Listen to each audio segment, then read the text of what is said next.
Hi! Hello mga kalasa! Welcome sa Lasang Pilipina.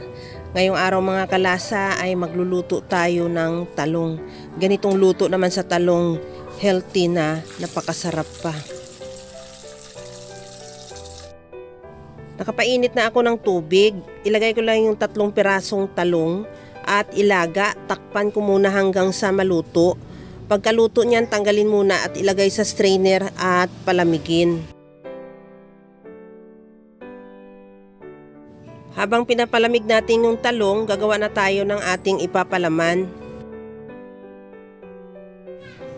Maglagay ng tuna sa bowl.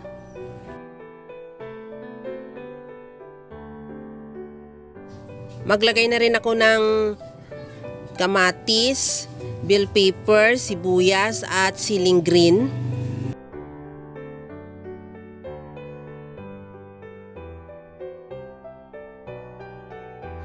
Lagyan ko na rin ng itlog at timplahan ko na rin ng asin at paminta.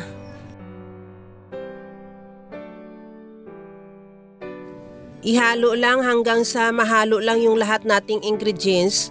Habang ginagawa ko yan mga kalasa, kung bago ka pa lang sa aking channel, welcome! At huwag kalimutan mag-subscribe at i-click ang bell button para sa mga notification. At kung dati ka pa, welcome back at i-follow mo na rin ako sa aking Facebook page Lasang Pilipina.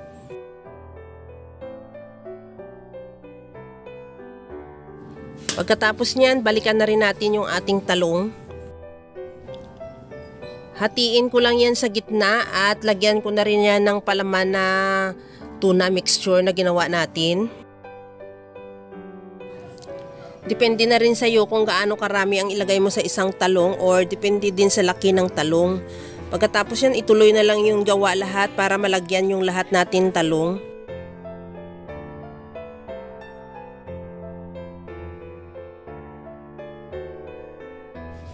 Magbati na rin ako ng 1 pirasong itlog.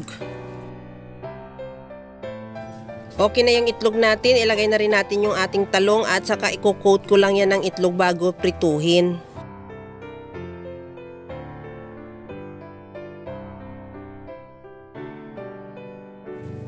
Maglagay ng mantika sa kawali at ilagay na rin yung talong. Prituhin lang natin yan na maluto lang yung itlog o mag-brown lang yung every sides at saka natin yan baliktarin. Pagkatapos niyan na maluto din yung kabilang side, ready to serve na yan mga kalasa. Ilipat na lang natin yan sa ating serving plate. Kaya mga kalasa, kung nagustuhan mo yung ating video, please like na lang at pakishare na rin sa inyong mga friends.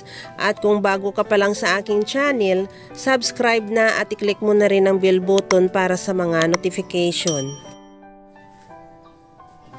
Kaya mga kalasa, gawa ka na rin dahil sa sobrang simple at napakadali niya lang lutuin.